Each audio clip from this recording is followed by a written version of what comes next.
ఆ తరువాత కాక మరో బల్ల చేయిస్తాను అన్నాడు. కానీ అప్పటికి మహల్సాపతి మసీదులో నిద్రించటం ప్రారంభించాడు.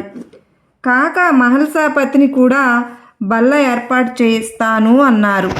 ఎవరు కళ్ళు తెరిచి మెలకువతో నిద్రపోతారో వారే ఆ బల్లను ఎక్కగలరు. మహల్సాపతికది సాధ్యం కాదు. నేను అతనిని క్రింద విడిచి బల్ల మీద నిద్రించను అని బాబా ఆ ప్రయత్నం ఆపివేశారు. ఆ తరువాత బాబా రోజు విడిచి రోజు చావిడిలో నిద్రించడం ప్రారంభించారు. బాబా స్వయంగా 50-60 దుప్పట్లు పరచుకుని నిద్రపోయేవారు. అహర్నిశలు భక్తుల రక్షణకై దీక్ష వహించిన బాబా నిద్ర పూర్తి మెలకువ కలదే సుమా. బాబాతో ఊయల ఊగుదామా?